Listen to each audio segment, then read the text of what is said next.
Kính chào quý cô bác, anh chị, các bạn và các em. Một ngày bình an sẽ đến với tất cả mọi người. Trân trọng giới thiệu đến quý vị tác phẩm Ái Ân của tác giả Hoàng Dược Thảo. Bây giờ xin mời quý vị cùng lắng nghe. Chàng thường bắt gặp mình im lặng nhiều đêm, đối thoại với chính mình hay với nàng vô hình trước mặt. Im lặng nếu không kể đến những lần phải xử kiện cho hai đứa nhỏ, con Ti lên 13, con Tủng lên 7. Vì thế mà chàng thường than thở: chắc anh sẽ điên mất em ơi, nhớ em ngày đêm như thế này còn làm ăn gì được nữa, chắc phải gặp nhau mất thôi. Cứ mỗi lần như thế, nàng lại khuyên nhủ: chưa gặp nhau đã muốn khùng, gặp nhau rồi lại xa nhau chắc là điên thật đó, đừng có dại ông ơi. Mà họ không có duyên số với nhau thật. Thứ nhất, hai người ở hai tiểu bang xa cách nhau ngàn dặm. Công việc mọi thứ đã an bề. Nàng độc thân, nhưng chàng thì lại đã có gia đình, lại rất thương con. Một bà vợ dại, hai đứa con còn nhỏ. Nàng không bao giờ nói vào cho mình trong cuộc tình này, chỉ nói ra. Nàng cho rằng chàng là nguyên nhân của mối bất hòa trong gia đình chàng. Người đàn bà hiện nay đã như một dòng sông cạn đi vào biển lớn. Cách gì trở lại với mái gia đình, sống đời hiền hòa, an phận cũ. Tuy nhiên, không có sự thay đổi nào overnight cả. Anh không thể giữ được những gì mà trong thâm tâm anh không còn muốn giữ. Chàng nhớ nàng ghê gớm những cuối tuần vì một lý do thật giản dị. Cuối tuần chàng không phải đi làm mà người đàn bà thì vắng nhà. Trong ngôi nhà lạnh lẽo, chàng lủi thủi nấu cho các con ăn hay chơi với chúng và cảm thấy thật rõ ràng, gần như cầm nắm trong tay, sự tuyệt vọng của mình. Vì thế, dù cả hai đã quyết định nhiều lần chỉ làm bạn với nhau thôi, tri âm tri kỷ, người phá vỡ hiệp ước hòa bình lại chính là chàng. Chàng viết lá thư tình đầu tiên, một phá lệ. Anh đang viết cho em một lá thư thật dài. Anh viết đi viết lại lần này là lần thứ 3 rồi mà vẫn chưa xong. Hy vọng anh sẽ viết xong vào cuối tuần này và sẽ gửi cho em. Anh chỉ muốn em hiểu những biến chuyển trong đáy tâm hồn anh mấy lúc gần đây.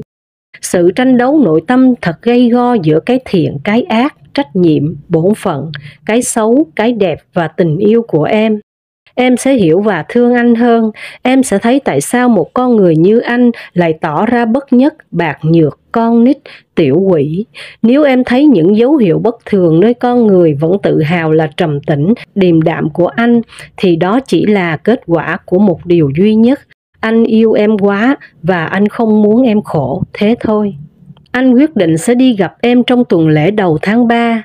Anh muốn em đến gặp anh, không có gì thay đổi nữa trừ những bất ngờ ngoài dự định như anh đau yếu hoặc bất cứ lý do gì ngoài tầm kiểm soát của anh. Anh yêu em vô cùng, Thủy yêu dấu của riêng anh. Thư đó nàng nhận được vào tháng 4 sau khi cuộc gặp gỡ bị đình chỉ vào phút chót vì nàng tủi thân. Con nhỏ, con nít ơi là con nít. Một người bạn sống nơi vùng nàng ở qua xứ chàng về kể lại hạnh phúc của chàng bên đây. Chàng cay đắng, cho anh một thời gian nữa, mấy đứa con còn nhỏ quá. Anh không biết phải làm sao, gặp em rồi được em yêu coi như anh trúng số độc đắc. Có ai trúng số rồi mà không dám lãnh hay không? Em phải hiểu nỗi khổ tâm của anh. Sau đó chàng năn nỉ hẹn gặp tháng 6, trời mưa hay trời nắng hay trời sập, anh cũng phải gặp em thôi. Nhưng tháng 6 không nắng không mưa, họ cũng không gặp nhau. Lý do, ông già nàng bệnh nặng. Con nhỏ đã lớn nhưng chưa bao giờ rời cha mẹ nên phần ngây thơ, thánh thiện còn nguyên. Mấy năm nay, con nhỏ thương cha hết mực nên cực khổ trăm chiều. Ông già liệt giường liệt chiếu nhưng con nhỏ quyết định đem cha về nhà nuôi dưỡng bất chấp lời khuyên của bác sĩ, y tá hay bạn bè. Con nhỏ hay nói với chàng về tuổi thơ, về sự thông thái, đức độ của cha, cũng hay khóc với chàng mỗi khi cha trở bệnh. Thử tưởng tượng làm sao chàng không yêu con nhỏ ngất ngư. Nhất là khi chàng đang sống bên cạnh một người đàn bà đã bị lôi cuốn hoàn toàn vào dòng sống đầy vật chất của xã hội này. Chàng không biết lỗi tại ai, chàng vô tâm như con nhỏ lý luận, hay tại người đàn bà nông cạn không biết nhìn xa nhìn gần. Chỉ biết là đời sống giữa chàng và người đàn bà cùng sống chung dưới mái nhà này đã là một xếp đặt an bài. Hai người cùng đi đi về, lo lắng cho mấy đứa con, nhưng cuối tuần một người đi biệt hay lâu lâu lại biến đi mất hút 5-3 ngày, một người trông con. Từ khi biết sự thật, chàng không muốn nhìn lại, cũng không muốn tìm hiểu thiệt hơn, chỉ biết tất cả đã như một sự đồng ý, thỏa thuận của hai phía. Trước đây chàng còn cảm thấy sự đi về này là một may mắn, vì mấy đứa con vẫn có người chăm sóc, hạnh phúc gia đình có thay đổi nhưng chỉ về phía người lớn. Sự nguội lạnh chàng dành cho phái nữ đã cho chàng biệt danh ông ngáo ụp ở thành phố này. Đó là chưa kể những tin đồn xì xầm về sự bất lực, về khả năng đàn ông không còn nữa, cũng chỉ khiến chàng buồn cười. Đàn bà muôn đời dại dột khờ khạo, chàng đi làm, đọc sách, nuôi dạy các con, cho đến ngày chàng gặp và đem lòng yêu thương con nhỏ mới. Trời ơi là khổ! Tháng 7 họ không gặp nhau vì con nhỏ quyết định chấm dứt, không chơi với một người đàn ông có vợ. Ba biết thì chết, chàng cũng đồng ý, chàng không có quyền làm phiền nó thêm. Trong 2 tuần lễ, chàng ráng im lặng, không điện thoại. Cuối tháng, chàng nhận được thư sau: anh yêu dấu, không biết sự trùng hợp nào của định mệnh anh lại có tên giống như ba. Cả đời em chỉ thương nhất ba em thương và cần ba đến độ những người sống kề cận bên em đều lo sợ khi ba ra đi vĩnh viễn, không biết em còn tinh thần để làm việc hay không. Ba sắp mất thì em được gặp anh lại yêu em mới thật kỳ lạ. Nghĩa là bên em lúc nào cũng có một ông thần hộ mạng hết. Anh yêu dấu, từ khi ra khỏi nước, hầu như em không viết thư. Những đau đớn của riêng mình, em thường giấu kín với mọi người, ngay cả cha mẹ, anh em, con cái. Than thở để làm gì anh ơi? Vì vậy khi muốn viết thư cho anh, lại chỉ có thể viết bằng máy thôi. Buồn không anh? Mấy hôm nay, những cuộc nói chuyện với anh không hiểu sao làm em nôn nao quá. Những điều em muốn quên và tưởng như mình có thể quên được lại hiện về. Một vòng tay, một nụ hôn. Không biết nói sao để anh hiểu khi sáng nay dậy sớm, em tập thể dục bằng cách đi bộ trên Street Mill, bỗng nghĩ và nhớ đến anh. Em nghĩ nếu mình sống cùng, mỗi lần em tập thể như thế này thì dù anh có bận đến đâu, em cũng sẽ năn nỉ anh tập cùng. Anh vẫn mắng em không biết lo cho thân mình, nhưng chính anh mới thật không biết lo gì cho anh đó thôi. Anh ác lắm. Từ khi lớn khôn, đời sống lứa đôi đắng cay chỉ đem lại cho em những lợm giọng khi nghĩ về ân ái vợ chồng. Những điều anh nói, dù chỉ qua điện thoại, dù gương mặt anh, nét mặt đăm chiêu tưởng chừng như đã chìm trong sương mù, lại hiện về thật gần mới khổ. Điều không muốn nghĩ đến lại đến, cả hai đứa đều thật cô đơn trong đời sống đó anh. Cả hai chỉ biết sống cho bổn phận và trách nhiệm, nên đứa con nít trong ta không có cơ hội trưởng thành. Phần tri thức bên ngoài càng già dặn bao nhiêu, thì đứa con nít trong hai đứa chúng ta càng cô đơn thơ dại bấy nhiêu. Anh, em muốn đi về gần bên anh, ước muốn thôi mà, em không thể ngăn được ước muốn của mình. Em hiểu hơn ai hết hoàn cảnh của anh bây giờ, và em thấy em thật là may mắn khi đã vượt qua được một hoàn cảnh tương tự. 10 năm trước đây, em cũng đã loay hoay, đau đớn không tìm được lối thoát cho mình. Thật là tiện khi người ta đã giải quyết hộ cho em tình cảnh tưởng chừng như nan giải, tương tự như anh bây giờ này. Do đó dù biết nói ra chỉ bằng thừa, nhưng em cũng nói, xin anh an tâm, chừng nào cũng được. Em muốn anh bên em khi anh cũng bình yên và an tâm. Không có điều gì để ân hận như em bây giờ, dù điều đó với em có nghĩa là những ngày tháng chờ đợi trong cô đơn và đôi lúc tưởng chừng như tuyệt vọng. Không biết anh có để ý không, trước khi yêu anh thật dễ dàng cho em dựng một truyện ngắn, vài hình ảnh thoáng qua, một cốt truyện tình cờ nghe được trong đời sống, hay đọc đâu đó trong sách là đủ để em ngồi xuống bàn mở máy lên, vài ba tiếng là xong. Cứ lòng mình vào trong hoàn cảnh, em có thể viết ào ào. Từ khi yêu anh khác hẳn, không phải em không có ý tưởng mà chỉ vì em không còn muốn diễn tả những tình cảm thật riêng tư của mình trên trang giấy. Có nên không dàn trải thêm cuộc đời mình trước mắt tha nhân? Anh yêu dấu, tối nay em muốn viết thư cho anh, nếu không quá mệt vì chờ mẹ suốt buổi chiều ở phòng mạch bác sĩ, chắc em sẽ fax cho anh, nhưng thôi sáng mai em sẽ gửi thư này cho anh. Em biết anh sẽ yêu em lắm, yêu như một hình bóng của chính mình, cũng như em sẽ yêu anh lắm. Người ta thường dùng những danh từ như một cuộc tình nồng, cuộc tình trăm năm.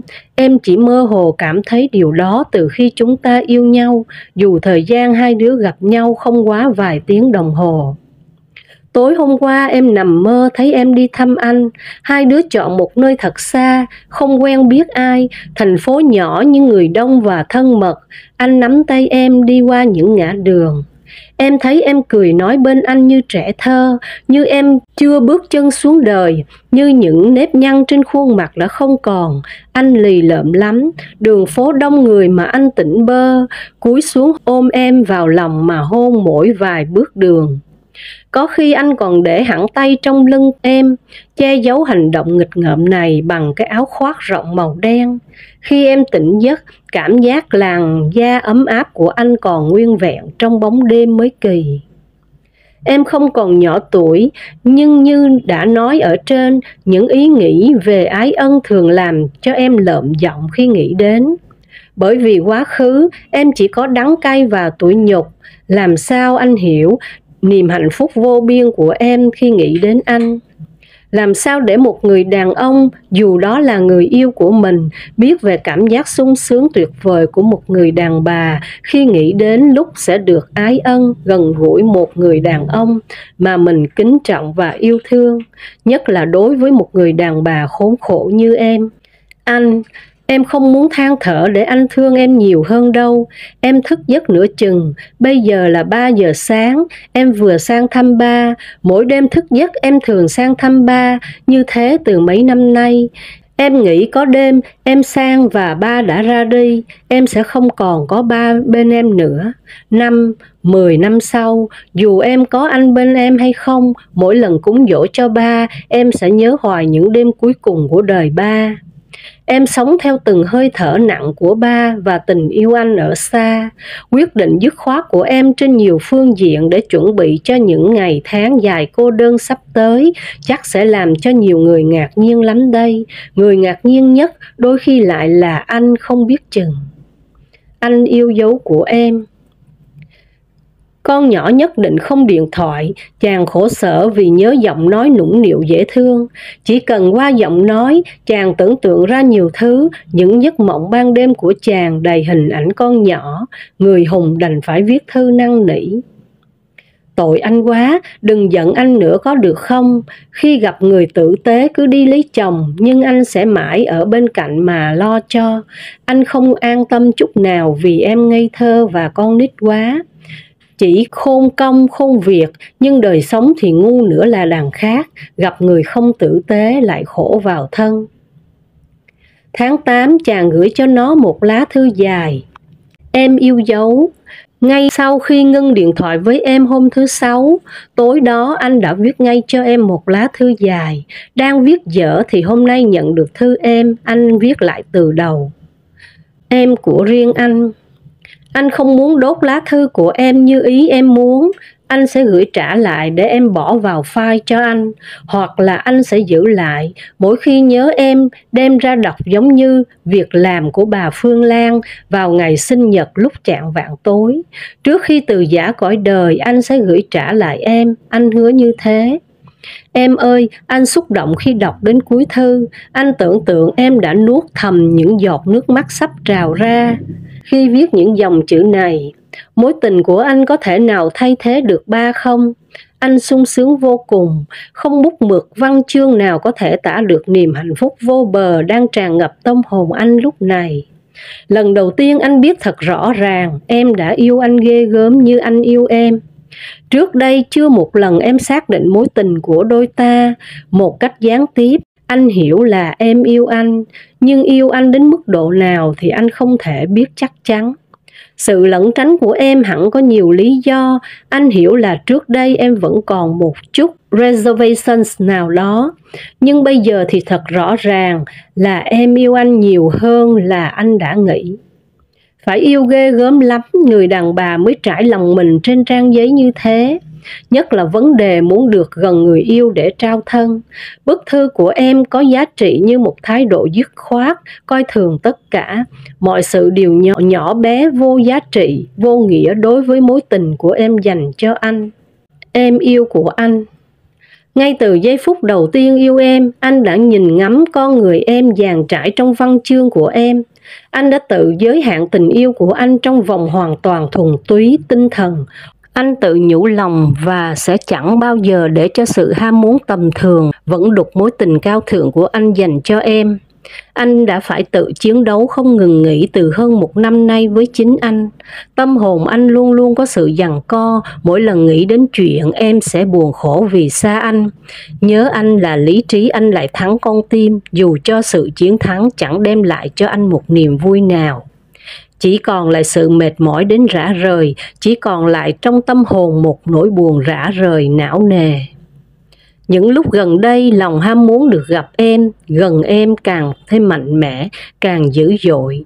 Những điều tự nhủ như em khổ nhiều rồi, chưa thể mang lại hạnh phúc sung sướng cho em lúc này, thì tìm gặp em để làm chi? Anh nói anh yêu người ta mà anh đem lại buồn khổ thì anh chỉ yêu anh là thằng ích kỷ. Đã không còn hiệu nghiệm nữa, lý trí đã gần như hoàn toàn thất bại trong việc thuyết phục con tim, đến nỗi có lần anh thu xếp công việc và gọi hãng hàng không để mua vé máy bay qua thăm em ngày cuối tuần. Có những incident bất ngờ, rất bình thường, đôi khi như vô nghĩa, đã giúp anh ngưng lại được. Một lần nghe em đi ăn với anh Vũ, một lần nghe có người gửi hoa tặng em mỗi cuối tuần. Một lần đọc thấy bài thơ của hai người, một lần về nhà thấy hai đứa nhỏ cãi nhau. Còn nhiều nữa anh không thể nhớ hết là đã bao nhiêu lần, chỉ còn một sợi tóc nữa là anh đã tìm đến em rồi, em biết không? Một câu hỏi luôn luôn hiện lên trong trí anh là lòng khao khát được gần em, sự ham muốn em thuộc về anh vĩnh viễn, lúc này có phải là chính đáng không? Từ trước câu trả lời là không, nhưng đến hôm nay câu trả lời của anh là có. Em biết tại sao không? Giản dị lắm Thủy ơi. Tại vì anh đã yêu em quá mức rồi. Những giao tiếp với em, những buổi điện thoại, những chia sẻ với em về những cay đắng ngang trái, đau khổ, khó khăn đã đem anh ngày một gần lại với em, và cùng lúc tình yêu càng lớn theo. Càng tách anh khỏi mối tình trên mây để kéo anh xuống cuộc đời, kéo anh về với cái định nghĩa tình yêu là sự thăng hoa, hòa hợp tuyệt hảo giữa thể xác và linh hồn của hai người yêu nhau. Yêu nhau muốn gần nhau đâu có tội lỗi gì. Tối thứ Bảy anh buồn và nản một cách ghê gớm. Anh lái xe ra bãi biển để tìm sự bình an cho tâm hồn. Anh có thói quen mỗi khi lo buồn chuyện gì hay tìm đến chỗ vắng vẻ một mình, anh nghĩ thái độ tự cô lập mình. Như thế không phải là tốt đâu. Biển tối chỉ có tiếng sóng vỗ và bờ rào rạc như tâm hồn anh đang nhớ em chất ngất. Trong cái vĩ đại huyền bí của biển và đêm, anh thấy một điều thật rõ ràng bừng sáng trong bóng tối là anh yêu em vô cùng. Chẳng có gì ngăn được anh yêu em ngoài ông trời. Những trò bần tiện vụn vặt hạ cấp của con người không ảnh hưởng chút nào, dù nhỏ nhặt đến đâu đi chăng nữa, đến mối tình của đôi ta. Anh đang có một mối tình tuyệt vời, anh sẽ giữ gìn, bảo vệ và yêu quý nó. Trong kiếp người phù du đầy hệ lụy này, còn có gì giá trị hơn tình yêu? Và trong 5 tỷ người trên trái đất, có bao nhiêu kẻ gặp người mình yêu và được yêu? Hoàng đế có từ bỏ ngai vàng theo tình yêu thì cũng dễ hiểu. Thủy yêu dấu của anh. Chúng ta đang sống những giây phút quý giá nhất của một đời người. Anh muốn thời gian hãy ngừng trôi để anh chìm đắm trong sự sung sướng đến muôn đời. Một ngày được yêu em bằng 100 năm sống vô vị Thủy ơi. Những giấc mơ thật đẹp đã đến với anh mỗi đêm. Anh chìm vào giấc ngủ thật bình an với hình ảnh em, tóc thề xõa chấm vai, đôi môi trái tim làm nũng và cặp mắt bồ câu nai tơ nhìn anh như chứa cả một trời yêu thương đầm thắm. Anh nhớ em quá, anh lại phải ngừng không viết tiếp được nữa Thủy ơi. Nhớ đến tê dại cả tâm hồn thì còn làm gì được nữa, nói chi viết thêm cho em được. Hôn em thật lâu, anh yêu của em. Tuần lễ sau, vào lúc bất ngờ nhất, con nhỏ điện thoại cho chàng. Lý luận cùng của một người đi trên mây. Khi ở xa nhau, người ta hay tưởng tượng về nhau rồi mơ mộng. Thực tế khi gặp nhau rồi, vỡ mộng sẽ quên nhau dễ dàng hơn nhiều. Không biết chừng trường hợp này đúng với anh tưởng tượng về em nhiều quá, đó là lý do em nghĩ hai đứa nên gặp nhau một lần. Khi đã vỡ mộng, anh sẽ yên tâm hơn, sống cuộc đời của anh với mấy đứa con. Chàng không cần biết, không cần nghe lý luận của con nhỏ, chỉ mong được gặp nên Mưu Khổng Minh Gia Cát Lượng em ơi.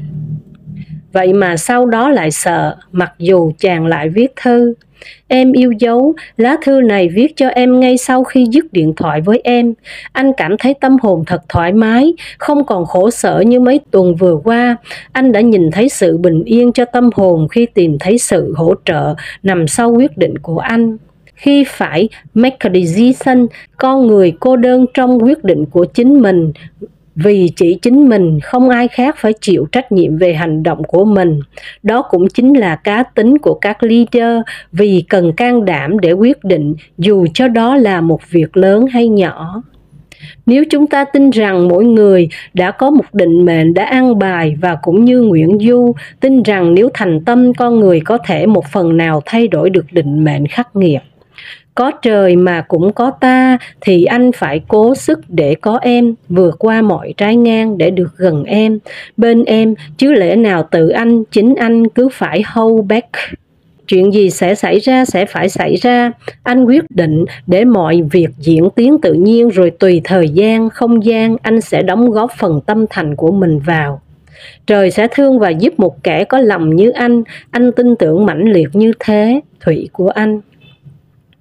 Chiều thứ Bảy vừa qua, anh đi phà qua sông, trời mưa phùn ray rứt, buồn và nhớ em đang một mình lặn lội bên đó. Lúc qua phà, anh nghe tiếng còi tàu, chất chứa trong tiếng còi một chiều âm u. Anh thấy thấm thía hiểu được đến tận cùng thế nào là xa cách nhớ nhung. Lúc rời phà lái xe trên cầu tàu vào bờ, những đóa hoa dại mọc từ dưới nước dọc bờ sông, chạy dài bát ngát vô tận, làm nhớ đến đâu đó trong văn của em có màu áo lụa vàng. Anh nghĩ màu vàng hoa dại phải đẹp hơn tất cả màu vàng khác. Anh muốn em nhìn thấy màu hoa ở ven sông này để có dịp em tả nó trong văn chương của em. Tháng 9, hai người quyết định gặp nhau, chuyến bay ngàn dặm mang cả hai về một thành phố lạ. Buổi tối khi con nhỏ bước chân ra khỏi máy bay, cơn gió lạnh đầu thu thổi tung khăn quàng lụa hoa viền màu lá mạ, làm sáng khuôn mặt trắng không phấn son. Con nhỏ ngượng ngùng không dám nhìn thẳng mặt chàng, khiến chàng tinh nghịch nâng cầm nó lên, bắt phải nhìn tận mặt ông già. Sau này khi xa nhau rồi, mỗi lần nhớ lại giải pháp Gia Cát Lượng, chàng lại mỉm cười. Gặp nhau, thấy tận mắt nhau, rồi sẽ chán nản mà quên nhau. Con nhỏ làm sao hiểu được rằng người đàn ông đa tình lãng mạn đã yên ngủ trong chàng từ 6 năm qua, thức dậy vào một lúc không ngờ, khi mà toàn thân của con nhỏ như một cành hoa lan thơm ngát. Sự vụng dại yếu đuối khi ái ân, nét thẹn thùng khi bị chàng hôn trên đường phố đã làm sống lại trong chàng những giấc mơ thời niên thiếu. Những cô thiếu nữ sang cả đi dạo trên bờ hồ Hà Nội trước năm 54, áo dài nhung đen, khăn sang trắng, thơm ngát mùi thiếu nữ. Đêm cuối cùng trước khi chia tay, chàng đặt cái thân thể nuột nà, mềm mại đó trên người mà hiểu rằng vì sao người ta có thể đổi tất cả chỉ để được một người đàn bà. Sau ái ân, con nhỏ mềm rụng như một dây đàn đang trùng phím. Chàng bắt con nhỏ lặp lại để chàng có thể nghe từ cái miệng trái tim, thơm ngát những điều chàng muốn nghe. Mái tóc đen vây quanh khuôn mặt trắng hồng, hai gò má mịn màng. Chàng đau đớn khi nghĩ rằng em quá tuyệt vời, nhưng anh không có điều kiện để giữ em lại cho anh mãi mãi. Chỉ còn tình yêu hai đứa đã cho nhau. Buổi tối khi con nhỏ trăn trở mất ngủ, chàng vẫn còn thao thức nhưng cố tình nằm im. Nhớ đến cuộc nói chuyện ban chiều khi hai người ăn tối với nhau, con nhỏ buồn rầu thú nhận về tình yêu không thể che giấu được nữa. Chàng siết chặt thân thể mềm mại đó vào lòng, con nhỏ ậm ừ rồi lại im lặng. Giấc ngủ ngoan, không một tiếng ngáy hay tiếng thở, chỉ thì thầm, đừng nghĩ gì về em nữa. Hãy đặt lên bàn cân, anh có em nhưng rồi anh sẽ mất tất cả, sự đánh đổi đó có nên không? Đêm cuối cùng con nhỏ đã biết kế khổng minh của nó coi bộ không khá. Làm sao chàng quên cho nổi, thời gian tới chàng biết con nhỏ sẽ không bao giờ tìm gặp chàng nữa, nếu không muốn nói rằng nó sẽ tìm cách lẩn tránh. Em, anh làm sao khi anh biết mình đã có được mối tình tuyệt vời nhất, một cành lan trong trắng nhất của đời mình. Em yêu dấu, anh yêu em. Nàng không biết nói sao để chàng hiểu về những biến chuyển trong tâm hồn mình sau chuyến đi, từ cảm giác hụt hẫng khi không kịp có một nụ hôn dã từ, dù cả hai cùng dậy sớm, chuẩn bị cho một cuộc chia tay mà cả hai cùng mang trong lòng nỗi ngậm ngùi, vì tự biết rằng sẽ khó có một cơ hội khác để gặp nhau. Bỏ nàng xuống trạm hàng không trước, chàng vội vã đi trả xe sau khi dặn dò, gửi hành lý xong ra ngoài chờ chàng sẽ trở lại ngay. Nàng gửi hành lý, lấy vé ghi chỗ ngồi trên máy bay xong, đứng lơ ngơ chờ chàng ngay lối đi cho đến sát giờ bay, đành phải bỏ đi. Đi được một khoảng, nàng chạy quay trở lại. Ý nghĩ chàng có thể đã trở lại khi mình vừa bỏ đi thì sao? Nhưng không, chàng vẫn không có mặt. Nàng thẫn thờ đi đến cổng, lên chuyến bay của mình, cảm giác hụt hẫng kéo dài cho đến khi về đến nhà. Ngôi nhà vắng lạnh, chỉ có cha và mẹ nàng ngồi xem cải lương. Những vở tuồng xưa cũ hình như cha mẹ nàng đã xem đi xem lại, chỉ để cho nhà có tiếng động nhiều hơn là để thưởng thức. Nàng soạn hành lý, đưa mẹ mấy món quà rồi đi tắm, thần trí phân vân như người mộng du. Suốt đêm nàng mất ngủ. 4 giờ sáng khi sang phòng cha giúp mẹ thay tã cho ông, nàng rơi nước mắt khi thấy cha nhắm nghiền đôi mắt, dù nàng biết ông đang tỉnh thức. Nàng bước qua phòng mẹ, dáng mẹ nhỏ xíu dưới làn chân dày, hơi thở phập phìu nhẹ như bông, vùi mặt vào chăn gối quen thuộc, nàng nghe hơi hướm chàng còn đầy trên da thịt mình. Buổi sáng chàng gọi điện thoại kêu nhớ và than trời là đã không kịp hôn nàng từ giã. Cô thư ký của chàng muốn hà tiện cho sếp, khi mướn xe đã chọn một hãng nhỏ nằm khuất một góc xa của phi trường, nên khi chàng chạy như ma đuổi về được đến trạm hàng không của nàng thì nàng đã không còn nữa. Nhưng mà như thế anh lại mừng, vì biết chắc rằng em không trễ chuyến bay.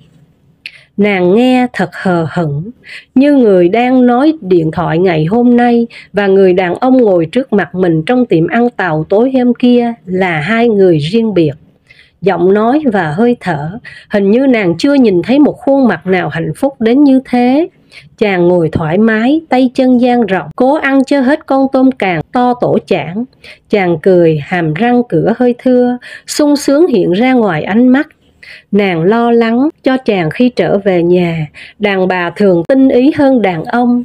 Em không muốn anh bị rắc rối khi trở về. Hay đưa em về khách sạn, gom quần áo anh đi giặt, cho hết hơi hướm của em đi. Em muốn anh được yên thân khi trở về nhà. Chàng cười sặc sụa trước đề nghị của con nhỏ khờ. Đêm cuối cùng bên nhau, đêm xuân đáng giá ngàn vàng, có bắn chết anh ngày mai, I don't give a damn. Huống hồ chi bây giờ lại bảo anh đi giặt đồ. Trời ơi là trời, chàng giang tay giang chân, ngồi như ông bành tổ. Không biết sao khi trong dáng vẻ chàng hạnh phúc, nàng lại nhớ đến bà nội vào những buổi sáng Đà Lạt. Bà thường ví một người đàn ông hạnh phúc với ông bành tổ sống lâu. Bà nội mất khi nàng 13 nên chẳng còn có dịp để hỏi bà về ông bành tổ có phải là ông Phật Di Lặc không. Chỉ biết khi nhìn chàng cười hạnh phúc, nàng nhớ đến bà nội và ông bành tổ. Dĩ nhiên điều này nàng không nói với chàng ngay. Chả là vì buổi chiều khi hai đứa đi uống cà phê, chàng khen nàng đẹp và bảo chắc tụi Mỹ ngạc nhiên lắm khi nhìn anh với em. Tụi nó sẽ hỏi sao một người đẹp như thế lại yêu một người ớt ly như anh. Đi bên cạnh em trông anh ớt ly thật, một ông bành tổ ớt ly chắc khó coi. Trong bóng đêm, dáng vẻ đạo mạo khó chịu, hay nói đúng hơn khó đăm đăm của chàng biến đâu mất tiêu. Chàng bông đùa, nói tục như người điên, chàng lý luận. Một đứa con gái cao quý như em, ai dám đến gần mà nói tục. Anh nói bậy nhưng em sẽ nhớ anh suốt đời. Nàng nói nhỏ, làm gì cũng được, nói gì cũng được, miễn là quên được nhau khi rời khỏi nơi đây. Em sợ mơ mộng, sợ vương vấn, sợ nhớ nhung. Chàng thì trái lại, một lời nhắc về sự thật mà hai người phải đối diện chàng cũng không muốn nghe. Chàng bảo hãy cho anh mơ mộng, rồi kết luận. Khổng Minh kỳ này lại bại trận rồi. Nếu em định gặp nhau để có thể quên nhau, chàng quấn quýt bên nàng không rời như một đứa trẻ con đang nắm trong tay một món đồ chơi mà nó nghĩ rằng chỉ có trong giấc mơ. Ngược lại trong ái ân, nàng chỉ có một niềm im lặng. Hạnh phúc hay tủi thân thì cũng xa nhau thôi, cười hay khóc để làm gì. Có thể chàng cũng cảm thấy như thế, nên chàng trợn mắt phùng má, bắt nàng phải nói. Em nói đi, hãy nói là em thương anh đi. Thủy ơi, em thương anh nhiều lắm phải không? Xác nhận với anh đi, nói điều đó với anh đi, anh muốn nghe em nói. Hình như nàng có nói điều đó, hình như nàng không nói. Sau này khi nghĩ lại, nàng không còn nhớ rõ âm thanh, ánh sáng, tiếng động chung quanh của ba đêm sống cùng. Thần trí nàng hình như tê liệt, tay chân thân thể như vừa trải qua một cơn địa chấn. Điều nàng nhớ rất rõ chỉ là cảm giác rũ liệt toàn thân khi nàng buông mình trên thân thể chàng nồng ấm, hạnh phúc và thầm thì vào tai chàng. Anh, em mệt quá. Chàng vừa ôm chặt nàng trong tay như một trẻ thơ ôm cái gối dài không thể thiếu của nó, vừa cho biết không có gì hạnh phúc cho bằng được ôm thân thể mềm mại của em trong tay. Em có biết là em có một thân hình tuyệt đẹp hay không? Từ lâu nàng không còn để ý đến nhan sắc của mình, nàng thú thật như thế. Nhan sắc của nàng chỉ đem lại cho nàng nhiều phiền toái, nghĩ đến làm gì? Hình như khi hạnh phúc người đàn ông thường dễ ngủ, hay vì người đàn ông dễ thích ứng với môi trường thay đổi. Nàng ít khi ra khỏi nhà, đêm nơi xa lạ, dù với người yêu, dù đã tự nhủ mình là một người đàn bà trưởng thành, đang sống cho giấc mộng của đời mình, cho tình yêu của mình, nàng cũng không ngủ được. Nàng nhớ, cảm giác được che chở, rất lạ lùng. Chiều nay khi đi bên cạnh chàng trong đám đông, nàng nhớ cảm giác bâng khuâng của mình khi mua một cái áo blues lụa trắng có thêu hoa cùng màu và chàng đã trả tiền hộ. Từ lâu nàng luôn tránh cho mình những trường hợp này, nàng không muốn nhận của ai bất cứ một thứ gì, vì tự thâm tâm nàng vẫn nghĩ nợ đời, mình đã dày dằng dặc, tạo nợ thêm mà làm gì, tránh đi là hơn. Đó là lý do từ khi ở một mình nơi xứ người, nàng đã tập sống độc lập, không phiền đến ai, vì không muốn người làm phiền mình. Nàng tập sửa ống nước, tập thay lọc nước cho tủ lạnh, tập leo thang thay bóng đèn ngoài vườn, tập đi mua xe, sửa xe một mình. Nàng lầm lì, xong quay lưng vào đám đông. Do đó nàng thú nhận, em nhận của anh nhiều quá, kiếp này không trả được, phải đợi kiếp sau. Đêm cuối cùng nàng thức giấc nhiều lần nhìn khuôn mặt không được thoải mái khi ngủ của chàng. Nàng so nét khổ khắc khổ đó với nét hạnh phúc của chàng trong quán ăn buổi tối để thừa biết rằng chàng đã có một đời sống thật khó khăn về tinh thần. Tình yêu với nàng có đem đến cho chàng một vài nỗi vui hay một vài nụ cười, nhưng sự ân hận khi bỏ nàng một mình trong cuộc đời chắc chắn sẽ dày vò chàng gấp bội khi hai người chia tay. Gặp nhau lần này, nàng mới có dịp nhìn kỹ, gương mặt chàng thô, cứng hơn, nhưng vì thế nó lại có nét đàn ông rắn rỏi, nghiêm túc, từng trải hơn hình ảnh nàng ghi nhận sau lần gặp gỡ ngắn ngủi trước đây. Nàng đau vùi mấy tuần lễ liền sau chuyến đi, thân thể như không còn một chút năng lực nào để tiếp tục những công việc thường nhật. Nàng không biết làm sao để giải thích với chàng tâm trạng của mình, bởi vì chính nàng cũng không hiểu nổi, chỉ biết nàng tuyệt vọng, một nỗi tuyệt vọng không tên gọi, chỉ biết nàng buồn ghê gớm, rũ liệt tay chân, thần trí hoang mang. Nàng đau đớn khi nhận ra rằng cho đến cuối cuộc đời, nàng biết dù mình có ân ái với ai thì đó cũng chỉ là cái bóng. Một đời người đàn bà có thể trải qua với nhiều người đàn ông, nhưng khi ái ân, hình như họ chỉ có thể ân ái với một người duy nhất mà thôi, có phải? Tác phẩm Ái Ân xin được phép dừng lại ở đây. Chân thành cảm ơn quý vị đã lắng nghe. Hẹn gặp lại mọi người vào lúc 6 giờ sáng trên kênh Cô Khanh Đọc Truyện và lúc 20 giờ trên kênh Truyện Mới Mỗi Ngày. Xin chào.